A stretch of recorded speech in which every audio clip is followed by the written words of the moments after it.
Astro, no.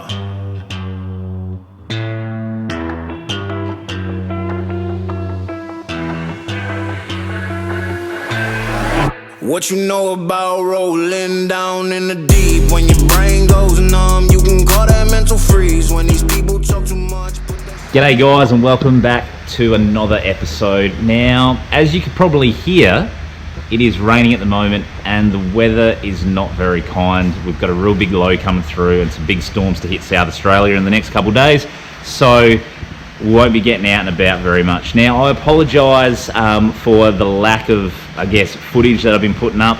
It's just been really hard with weather, being super busy, and with all the different situations with COVID. It's just been really hard to try and lock down a good session, but I thought today I'd do something a little different. I'd actually talk about and do a bit of a rundown of my bigger boat, the 2150 Stabicraft. Now, I use this boat a lot to get out, and you probably would have seen a lot of footage of it in past videos, and I have had lots of people ask about, about the boat in general, how it runs, why I've got this particular setup. So I thought, what better way than to sit in the shed while it's rubbish outside to talk about my pride and joy. Now, this is my pride and joy, and I absolutely love it. And I guess when you have that feeling of opening the shed door and getting to see that, it makes me excited and I get pumped about it. Now, I've had this boat for nearly 10 years and the feeling hasn't changed. I still get that feeling of excitement when I see that boat when I open the shed. So what we'll do, we'll have a bit of a chat about the outside of the boat and just some of the stuff that we've done to it to make it work for us.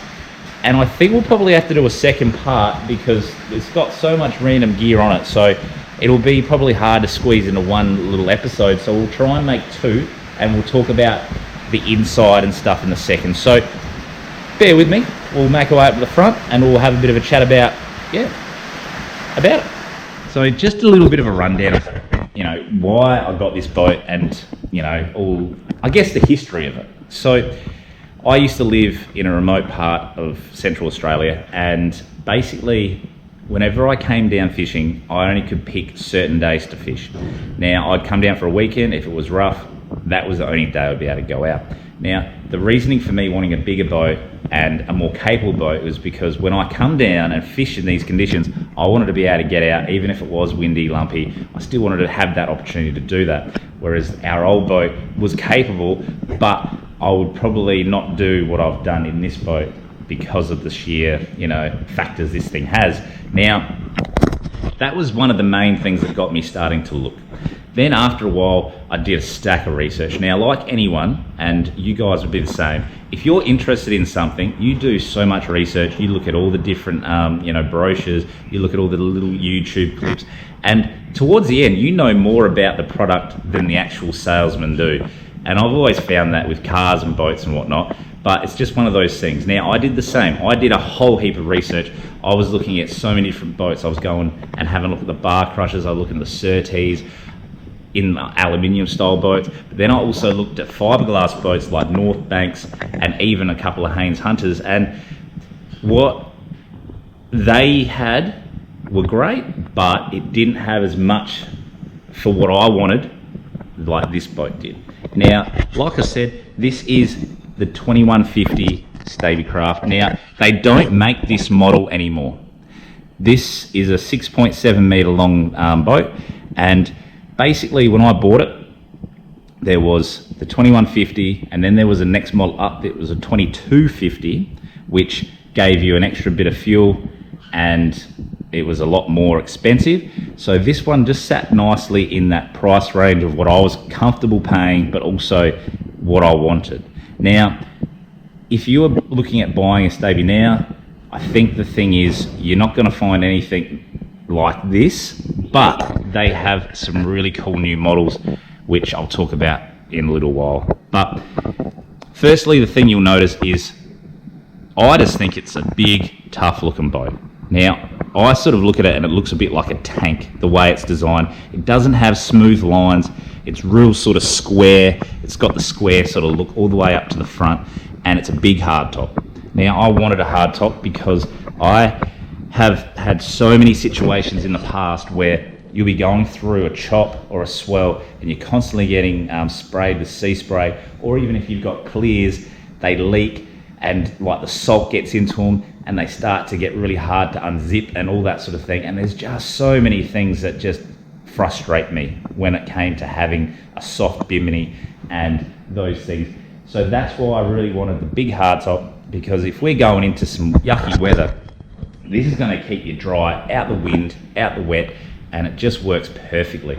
Now, I must admit, probably the one thing that I have a giggle about, you be cruising out and you think, oh, it's getting a bit lumpy, a bit bumpy, but in there, it doesn't feel like anything's happening because it's just so protected. As soon as you walk out to start doing a little bit of fishing, that's when you get hit with all the spray, all the wet, and you're just like, whoa, it's actually a lot more gnarlier than I expected, and the cab definitely makes a huge difference.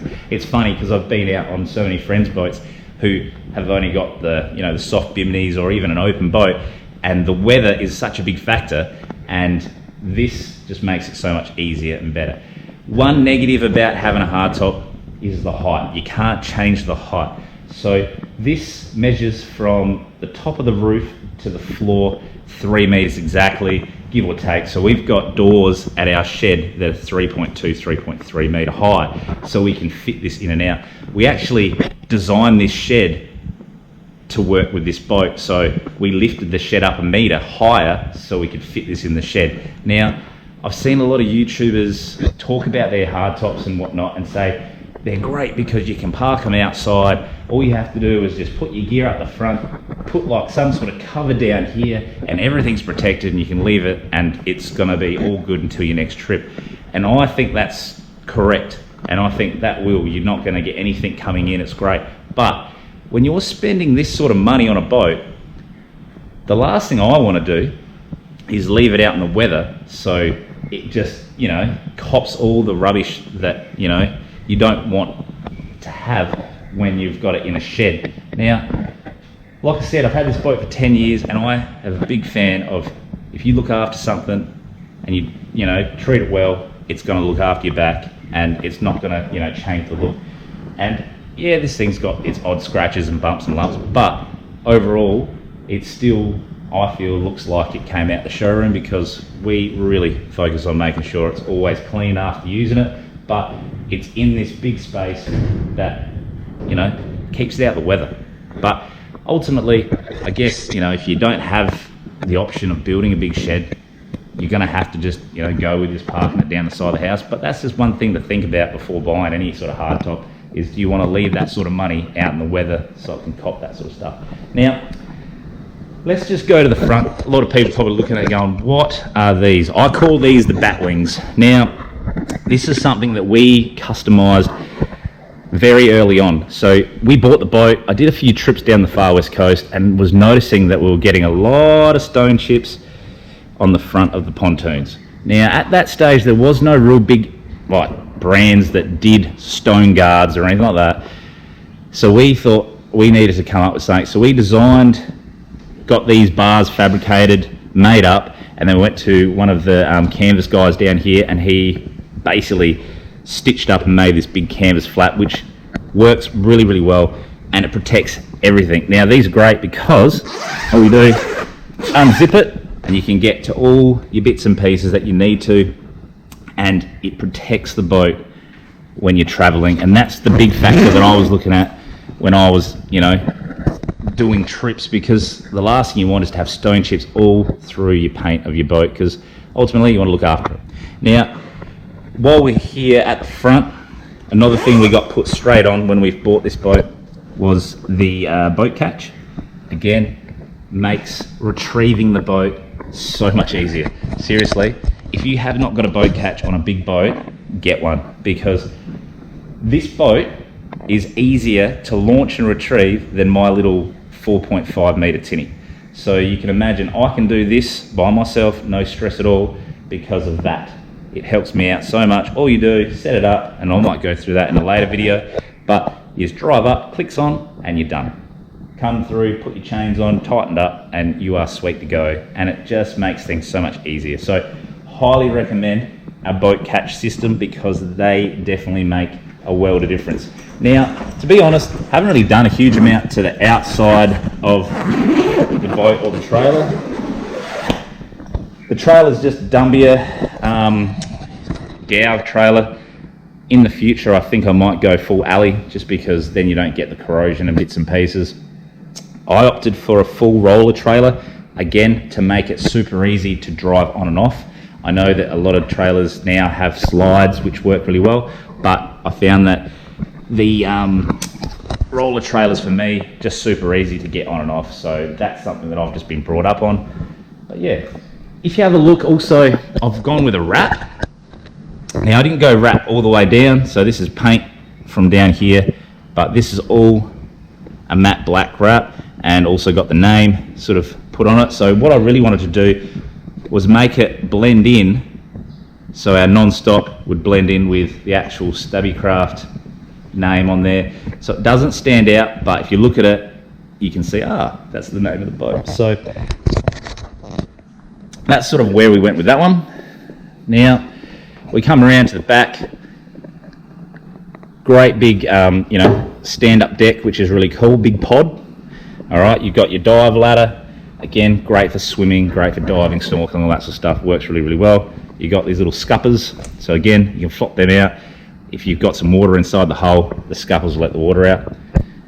We have a look at the big donk. We went the Suzuki. Now again, Suzuki's been one of those motors that we've been, we've had for, time after time, and we've never had any issues with these guys.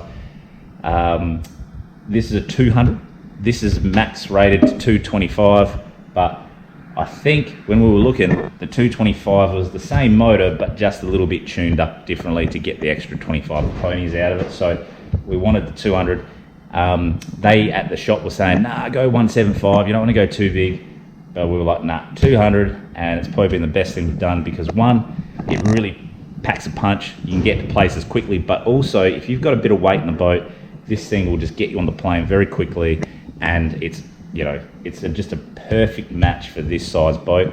So if a boat dealer's always trying to tell you, oh no, go to recommended, look at the maximum, because the maximum's sometimes a lot better. You get better fuel economy. The motor's not working as hard.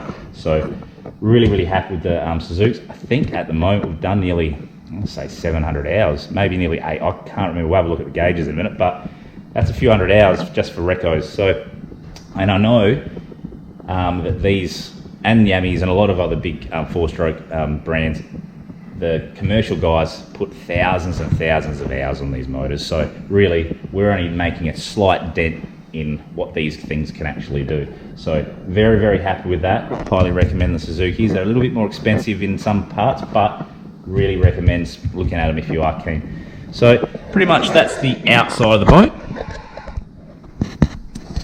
We'll go into the boat, but we might do that in the next episode. So again, stay tuned. I'll pop another one up of us inside the boat, having a little look at the electronics, the setup and the cab, and we'll go from there. But till next time, guys, stay dry, stay warm, and we'll talk to you soon.